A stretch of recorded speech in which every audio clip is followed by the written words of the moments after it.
Hi, I'm Martha, and I'm probably what you would call a creative human being. At least that's what my tax office is incredibly confused about each year.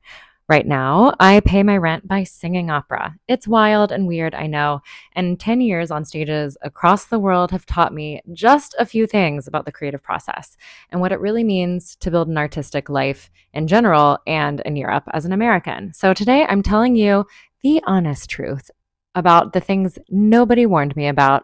Oh, terrible. I moved to Europe for opera, Germany specifically, because where else do you go when you're in love with music written 200 years ago and you need to scream it at strangers that you've never met as your job?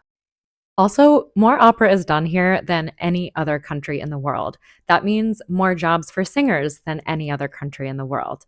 Also, they come with benefits and healthcare here.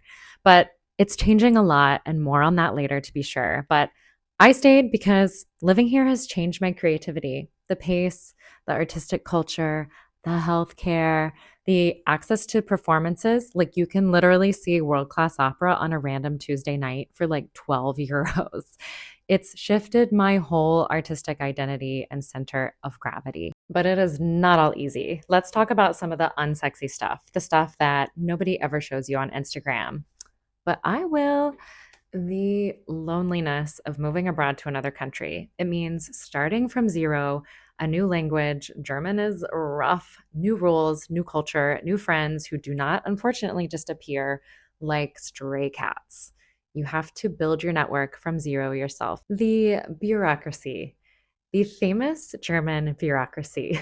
It is a rite of passage. If you've ever waited so long at the Ausländerbüro that you get a UTI that nearly landed you in the hospital after you've gotten up to be there and stood outside in Berlin in January at 3 o'clock in the morning, like, have you really emigrated? No, you haven't gotten the full experience. Just saying. The constant reinvention. As an artist, it's just the name of the game. You constantly have to reinvent yourself. You have to field the emails. Sorry, we thought she was boring. We're going with someone else. New repertoire, new headshots, new websites. And even if you're committed to the bit of being an artist, you might even need to change the medium with which you create art. Right now, for me, I create with singing. I use my voice and my body, my facial expressions, acting. I write as well. I'm making a YouTube video right now. All of these are different mediums that we can create things to put out into the world. And I love experimenting with things that aren't just using my voice.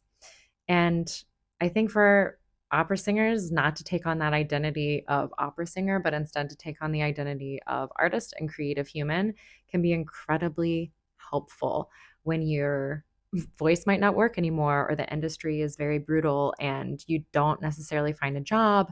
I think it's better and healthier to diversify your identity and say, I'm a human who creates things.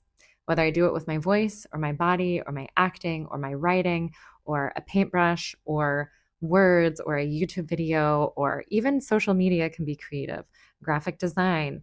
There are a million creative things we can do as humans. Don't limit yourself. Just think, this is the medium I'm using right now. I'm an artist. I practice the act of creating things.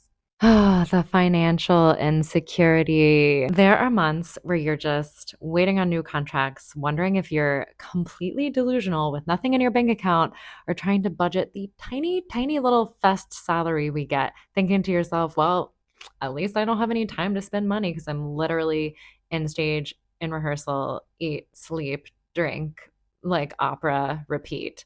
You also start over completely socially and career network wise. You start from zero.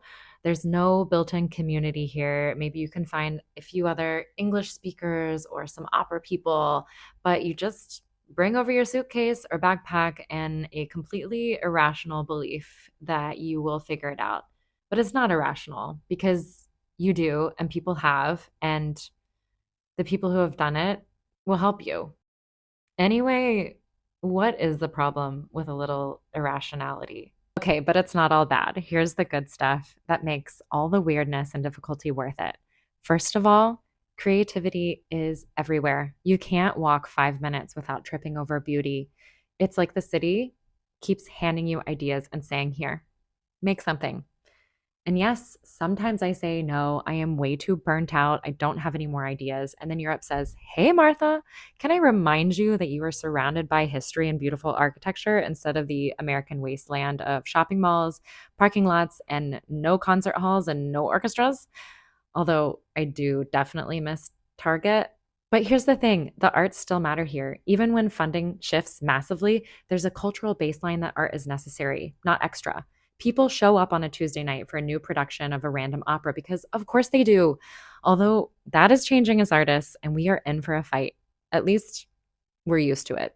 Living here has changed my standard for what's normal. And what's normal here is world class. What's normal is access to the arts. Public spaces are built for humans, parks, cafes, trains that come when they say they will. Wait a minute. Who wrote this script? I live in Germany, and Deutsche Bahn is a piece of shit. Anyway, travel is still, despite the Deutsche Bahn, suspiciously easy. 90 minutes and 30 euros later, and you're in a different country with a different language, different food, different culture. It's my favorite thing ever. It feeds my soul in a way that is so hard to express. And underneath it all is a sense of adventure. Like the life you imagine for yourself is not just theoretical, it is actually happening. It's actually possible. And being an artist here feels possible. Absolutely not guaranteed and not effortless, but possible. And that means everything. Here are 5 things that I really wish somebody had tattooed on my forehead before I moved. Number 1, your community will unfortunately not just fall into your lap. You have to build it yourself from zero. That means cold emails, going to uncomfortable places you've never been before, introducing yourself to random strangers. Number 2, creativity isn't automatic. Europe won't save you from yourself. Unfortunately, I've tried. You still have to show up. It's the worst. Number 3, you don't magically become a new person just because you moved somewhere new, like Europe. Unfortunately, your habits will follow you everywhere you go. It's great. It's my favorite thing about being a human. Number 4, audience building is unfortunately not optional anymore. Like it or not, social media is part of the job. Get with the program. I'm sorry to tell you. Number 5, your career is going to move slower here, but deeper. It's not the land of overnight wins. It's the land of long, steady, weirdly beautiful, sustainable growth. There's something very beautiful about getting to know singers in the industry, in the opera industry, who are singing at the age of 55, 60, women, sopranos, high sopranos, women in my Fach, something I've never seen before I moved here. Living abroad isn't the answer to becoming an artist, but it is an incredible container for becoming yourself. It stretches you in ways you could have never imagined. It breaks you open in ways you could have never expected. And it shows you who you are when everything familiar is stripped away. And if you let it, it will absolutely make your art deeper, richer, and more honest than you could have ever expected. If you're dreaming about building an artistic life abroad or you're already in the thick of it, subscribe for more behind the scenes situations and creativity from opera life in Europe. I will see you in the next video.